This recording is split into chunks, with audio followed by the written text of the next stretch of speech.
nome do Pai, do Filho e do Espírito Santo. Amém. Paixão de Nosso Senhor Jesus Cristo, segundo João. Naquele tempo, Jesus saiu com os discípulos para o outro lado da torrente do Cedron. Havia aí um jardim, onde ele entrou com os seus discípulos. Também Judas, o traidor, conhecia o lugar, porque Jesus costumava reunir-se aí com os seus discípulos. Judas levou consigo um destacamento de soldados e alguns guardas dos sumos sacerdotes e fariseus, e chegou ali com lanternas, tochas e armas. Então Jesus, consciente de tudo o que ia acontecer, saiu ao encontro deles e disse: "A quem procurais?" Responderam: "A Jesus, o Nazareno." Ele disse: "Sou eu." Judas, o traidor, estava junto com eles quando Jesus disse: "Eu sou." Eles recuaram e caíram por terra. De novo, lhes perguntou: "A quem procurais?" Eles responderam: "A Jesus, o Nazareno." Jesus respondeu: "Já vos disse que sou eu. Se é a mim que procurais, então deixais que estes se retirem." Assim se realizava a palavra que Jesus tinha dito: "Não perdi nenhum daqueles que me confiastes." Simão Pedro, que trazia uma espada consigo, puxou dela e feriu o servo do sumo sacerdote, cortando-lhe a orelha direita. O nome do servo era Malco. Então Jesus disse a Pedro: "Guarda a tua espada na bainha. Não vou beber o cálice que o Pai me deu?" Então os soldados, o comandante e os guardas dos judeus prenderam Jesus e o amarraram. Conduziram-no primeiro a Anás, que era o sogro de Caifás, o sumo sacerdote naquele ano. Foi Caifás que deu aos judeus o conselho: "É preferível que um só morra pelo povo." Simão Pedro e um outro discípulo seguiam Jesus.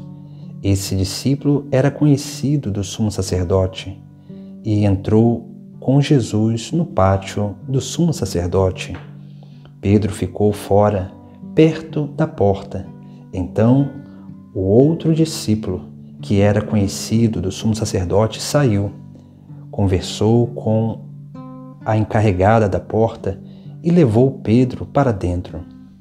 A criada que guardava a porta disse a Pedro: "Não pertences também tu aos discípulos desse homem?" Ele respondeu: "Não." Os empregados e os guardas fizeram uma fogueira e estavam se aquecendo, pois fazia frio. Pedro ficou com eles, aquecendo-se. Entretanto, o sumo sacerdote interrogou Jesus a respeito de seus discípulos e de seu ensinamento. Jesus lhe respondeu: "Eu falei às claras ao mundo, ensinei sempre na sinagoga e no templo, onde todos os judeus se reúnem. Nada falei às escondidas. Por que me interrogas? Pergunta aos que ouviram que falei. Eles sabem o que eu disse." Quando Jesus falou isso, um dos guardas que ali estava deu-lhe uma bofetada, dizendo: "É assim que respondes ao sumo sacerdote?" Respondeu-lhe Jesus: "Se respondi mal, mostra em quê. Mas se falei bem, por que me bates?" Então Anás enviou Jesus amarrado a Caifás, o sumo sacerdote. Simão Pedro continuava lá, em pé, aquecendo-se. Disseram-lhe: "Não és tu também um dos discípulos dele?" Pedro negou: "Não." Então um dos empregados do sumo sacerdote, parente daquele a quem Pedro tinha cortado a orelha, disse: "Será que não te vi no jardim com ele?" Novamente Pedro negou, e na mesma hora o galo cantou. De Caifás levaram Jesus ao palácio do governador. Era de manhã cedo. eles mesmos não entraram no palácio, para não ficarem impuros e poderem comer a Páscoa. Então Pilatos saiu ao encontro deles e disse: Que acusação apresentais contra este homem? Eles responderam: Se não fosse malfeitor, não teríamos entregue a ti. Pilatos disse: Tomai-o vós mesmos e julgai-o de acordo com a vossa lei. Os judeus lhe responderam: Nós não podemos condenar ninguém à morte. Assim se realizava o que Jesus tinha dito, significando de que morte havia de morrer. Então Pilatos entrou de novo no palácio, chamou Jesus e perguntou-lhe: Tu és o rei dos judeus? Jesus respondeu: Estás dizendo isto por ti mesmo ou outros te disseram isto de mim? Pilatos falou: Por acaso sou judeu? O teu povo e os sumos sacerdotes te entregaram a mim. Que fizestes? Jesus respondeu: O meu reino não é deste mundo. Se o meu reino fosse deste mundo, os meus guardas lutariam para que eu não fosse entregue aos judeus. Mas o meu reino não é daqui. Pilatos disse a Jesus: Então tu és rei. Jesus respondeu: Tu o dizes, eu sou rei. Eu nasci e vim ao mundo para isto, para dar testemunho da verdade. Todo aquele que é da verdade escuta a minha voz. Pilatos disse a Jesus: O que é a verdade? Ao dizer isto, Pilatos saiu ao encontro dos judeus e disse-lhes: Eu não encontro nenhuma culpa nele. Mas existe entre vós um costume, que pela Páscoa eu vos solte um preso. Quereis que eu solte o rei dos judeus?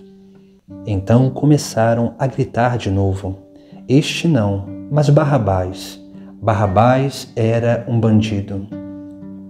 Então Pilatos mandou flagelar Jesus. Os soldados teceram uma corda de espinhos e colocaram-na na cabeça de Jesus. Vestiram-no com um manto vermelho, aproximavam-se dele e diziam: Viva ao rei dos judeus! E davam-lhe bofetadas. Pilatos saiu de novo e disse aos judeus: Olhai, eu o trago aqui fora, diante de vós, para que saibais que eu não encontro nele crime algum. Então Jesus veio para fora, trazendo a coroa de espinhos e o manto vermelho.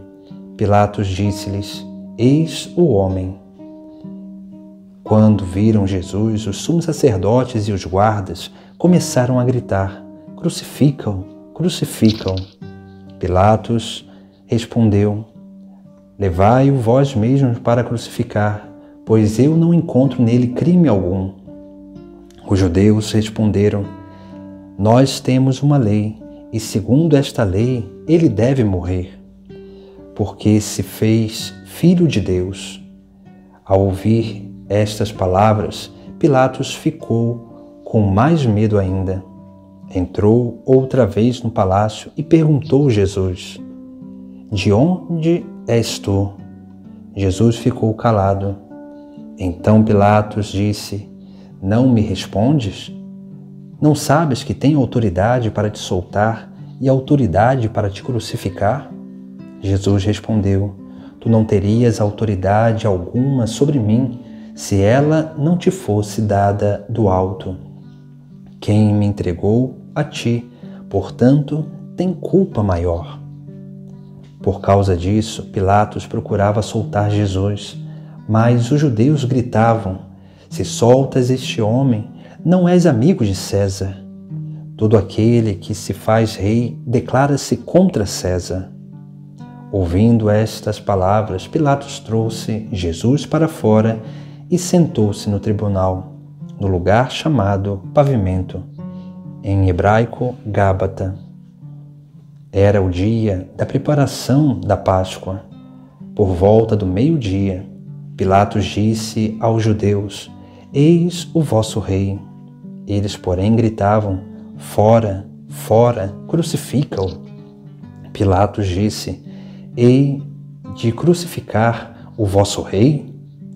Os sumos sacerdotes responderam: Não temos outro rei senão César. Então Pilatos entregou Jesus para ser crucificado, e eles o levaram. Jesus tomou a cruz sobre si e saiu para o lugar chamado Calvário, em hebraico Gólgota. Ali o crucificaram com outros dois, um de cada lado, e Jesus no meio. Pilatos mandou ainda escrever um letreiro e colocá-lo na cruz. Nele estava escrito: Jesus o Nazareno, o Rei dos Judeus. Muitos judeus puderam ver o letreiro, porque o lugar em que Jesus foi crucificado ficava perto da cidade. O letreiro estava escrito em hebraico, latim e grego. Então os sumos sacerdotes dos judeus disseram a Pilatos: Não escrevas o Rei dos Judeus, mas sim o que ele disse: Eu sou o Rei dos Judeus. Pilatos respondeu: O que escrevi está escrito. Depois que crucificaram Jesus, os soldados repartiram a sua roupa em 4 partes, uma parte para cada soldado. Quanto à túnica, esta era tecida sem costura, em peça única, de alto a baixo. Disseram então entre si: Não vamos dividir a túnica. Tiremos a sorte para ver de quem será. Assim se cumpria a escritura que diz: Repartiram entre si as minhas vestes e lançaram a sorte sobre a minha túnica. Assim procederam os soldados. Perto da cruz de Jesus estava de pé a sua mãe, a irmã de sua mãe, Maria de Cleofas e Maria Madalena. Jesus, ao ver a sua mãe e ao lado dela o discípulo que ele amava, disse à mãe: Mulher, este é o teu filho. Depois disse ao discípulo: Esta é tua mãe. Daquela hora em diante, o discípulo a acolheu consigo. Depois disso, Jesus, sabendo que tudo estava consumado e para que a Escritura se cumprisse até o fim, disse: Tenho sede. Havia ali uma jarra cheia de vinagre. Amarraram numa vara uma esponja embebida de vinagre e levaram-na à boca de Jesus. Ele tomou o vinagre e disse: Tudo está consumado. E, inclinando a cabeça, entregou o Espírito. Era o dia da preparação da Páscoa. Os judeus queriam evitar que os corpos ficassem na cruz durante o sábado, porque aquele sábado era dia de festa solene. Então pediram a Pilatos que mandasse quebrar as pernas aos crucificados e os tirassem da cruz. Os soldados foram e quebraram as pernas de um e depois do outro que foram crucificados com Jesus. Ao se aproximarem de Jesus e vendo que estava morto, não lhe quebraram as pernas. Mas um soldado abriu-lhe o lado com uma lança, e logo saiu sangue e água. Aquele que viu dá testemunho, e seu testemunho é verdadeiro. E ele sabe que fala a verdade, para que vós também acreditais. Isso aconteceu para que se cumprisse a Escritura, que diz: Não quebrarão nenhum de seus ossos.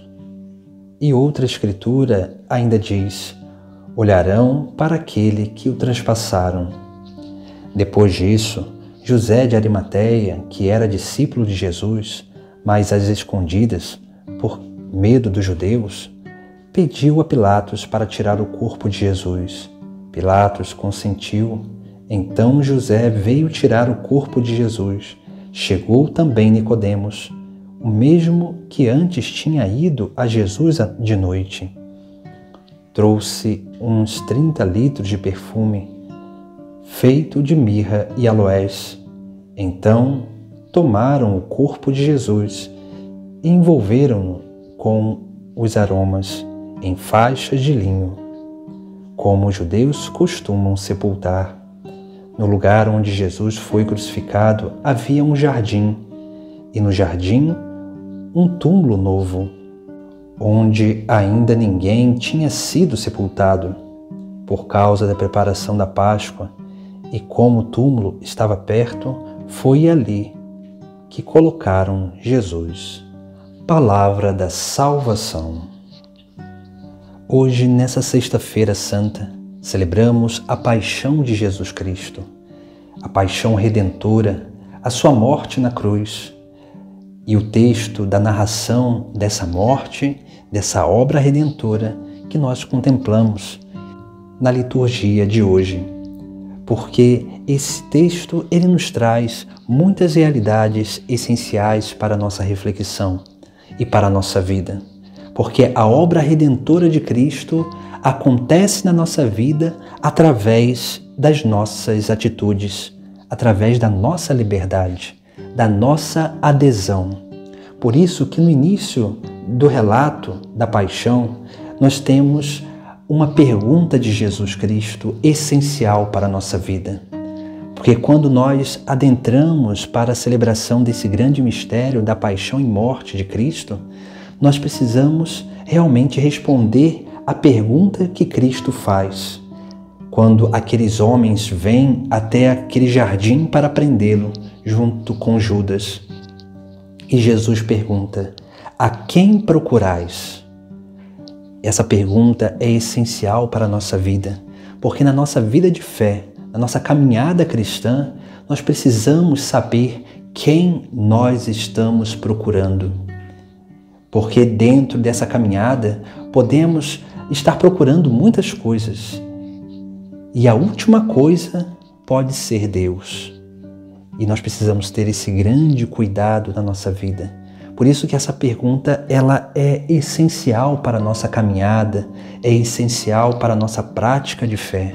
Saber quem nós estamos procurando. E a resposta deve ser sempre Jesus Cristo. Depois, uma outra realidade importante na nossa vida cristã é aquilo que se manifesta na condenação de Jesus Cristo. Jesus é condenado porque é o Filho de Deus. E ali aqueles homens vão dizer justamente isso. Os judeus responderam: nós temos uma lei, e segundo esta lei, ele deve morrer, porque se fez Filho de Deus. Veja que Jesus Cristo nos ensina a chamar a Deus de Pai. E essa é a grande condenação. Essa é a grande condenação do mundo para com a nossa pessoa, para com a nossa fé. Porque o mundo, ele quer corromper aquilo que é a criação de Deus, que é a imagem e semelhança da qual nós fomos criados. E por isso que ser filho de Deus significa restaurar essa imagem e semelhança, alcançar a plenitude de perfeição da nossa natureza.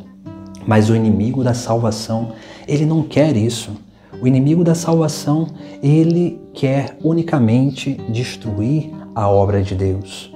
Por isso que esses homens aqui, eles vão condenar Jesus Cristo por essa filiação divina.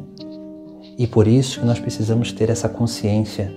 O mundo vai nos condenar por essa filiação divina, porque o mundo não entende aquilo que é a obra de Deus, aquilo que é a plenitude da salvação, aquilo que realmente é o caminho que Jesus Cristo propõe a cada um de nós para essa restauração da imagem e semelhança. Por isso que assim como Cristo foi condenado por essa filiação, nós também seremos condenados, porque essa é sim a verdadeira forma de participar daquilo que é o ministério salvífico de Cristo. Depois, Jesus Cristo é levado ao Calvário para ser crucificado. E lá, aos pés da cruz, nós temos uma imagem eclesiológica, onde Maria, a mãe de Jesus, estava ali aos pés da cruz, junto com a sua irmã Maria de Cleofas e Maria Madalena, e o discípulo amado. Aqui nós vemos uma realidade também essencial para a nossa vida. Por isso que Jesus Cristo, quando diz ali aquela mulher que é a sua mãe, mulher, eis o teu filho, e depois diz ao discípulo, esta é tua mãe, aqui simboliza essa plenitude daquilo que é a instituição divina, que é a igreja. Porque Maria é essa primeira discípula e o discípulo amado representa a cada um de nós, porque todos nós estamos unidos como membros desse mesmo corpo místico de Cristo, aos pés da cruz, para receber do alto da cruz, da árvore da cruz, da árvore da vida, aquele que é o bendito fruto do ventre de Maria. Veja que aqui nós temos essa imagem, porque o Calvário, ele é, sim, uma imagem do paraíso, mas é uma imagem da igreja, é uma imagem da vida eterna, porque nesse Calvário, aqui se manifesta a comunhão dos santos, essa comunhão perfeita com o sacrifício de Cristo, a obra redentora.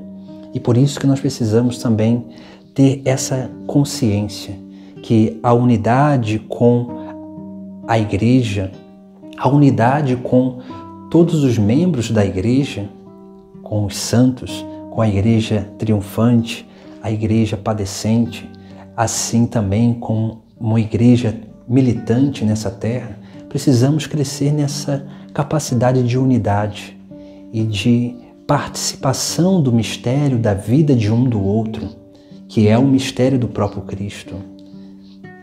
E do alto da cruz, Jesus Cristo dá uma missão a cada um de nós, dá uma missão a esses que estão aos pés da cruz, porque do alto da cruz Jesus Cristo disse, tenho sede. Esse tenho sede simboliza aquilo que é a missão redentora, que é a transmissão, o anúncio da Boa Nova, que é a salvação das almas. Jesus não tem sede de água, Jesus tem sede de almas para o reino dos céus. E essa grande missão e esse envio que Jesus Cristo do alto da cruz dá aos seus discípulos. E depois o texto sagrado vai dizer, quando dão vinagre a ele para beber, tudo está consumado. E inclinando a cabeça, entregou o Espírito. Esse entregar o Espírito é também uma imagem bela daquilo que é o Espírito Santo que é soprado sobre a igreja, para que nós possamos continuar transmitindo e atualizando esse grande mistério da paixão e morte de Cristo, que é a obra redentora da humanidade. E a forma de permanecer nessa experiência desse mistério é através dos sacramentos. Por isso que do alto da cruz, quando Jesus Cristo, o seu lado é perfurado, desse lado aberto sai sangue e água, que é o batismo e a Eucaristia. O batismo nos insere nessa vida de participação da vida do próprio Cristo. E a Eucaristia alimenta o nosso cotidiano desse grande mistério divino de redenção. Por isso que esses dois sacramentos são importantes e essenciais para a Igreja, porque através desses dois sacramentos nós temos essa participação perfeita da obra redentora do próprio Cristo.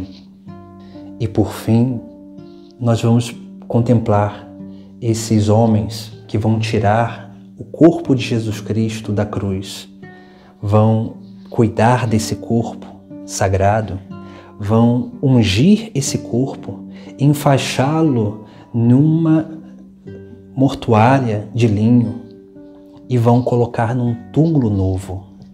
Aqui nós temos essa imagem da vida cristã, onde nós somos esse túmulo novo. Esse túmulo novo onde o próprio Cristo é colocado a cada Santa Missa. a cada celebração, a cada Eucaristia, a cada comunhão que nós recebemos, Jesus Cristo é colocado nesse túmulo novo. E nós precisamos ter o mesmo cuidado que esses homens tiveram com o corpo de Cristo, com a Eucaristia, com Jesus Cristo que é dado a cada um de nós para a comunhão, para essa participação íntima e mística do mistério de redenção de Cristo, para que essa atualização dessa obra redentora aconteça na nossa vida e através da nossa vida para a vida dos nossos irmãos. Esse é o grande mistério que nós estamos vivendo no dia de hoje. Não estamos recordando uma coisa que aconteceu no passado, mas estamos atualizando na nossa própria vida esse grande mistério de Jesus Cristo que se dá a cada um de nós e por nós para nos libertar do pecado e para realizar essa grande obra de salvação que inicia através do nosso interior e depois transborda através das nossas atitudes para a vida dos nossos próximos, para a vida do mundo, para que possamos ser esse grande sinal, porque assim como Jesus Cristo foi elevado na cruz, e a profecia diz que quando o Filho do Homem fosse elevado, todos os olhos para ele se voltariam, assim também a nossa vida é essa elevação do Filho do Homem, essa elevação do Filho de Deus nos filhos de Deus, para que todos possam olhar a nossa vida e contemplar através do nosso testemunho a própria vida de Cristo em nós. Essa vida cristã que é, sim, a vida do próprio Cristo manifesta em cada fiel e na sua igreja. E para isso precisamos dessa comunhão dos santos, precisamos saber quem nós estamos procurando, precisamos ter essa consciência de que a vida cristã não é um relembrar coisas do passado na liturgia, mas sim atualizar os mistérios de Cristo na nossa própria vida, para que assim possamos ser verdadeiros filhos de Deus, assim possamos saciar a sede de almas de Jesus Cristo, para que assim possamos ser esse túmulo novo, onde Cristo é colocado, para que depois ele possa sair e se manifestar glorioso em sua ressurreição, através das nossas atitudes. Em nome do Pai, do Filho e do Espírito Santo. Amém.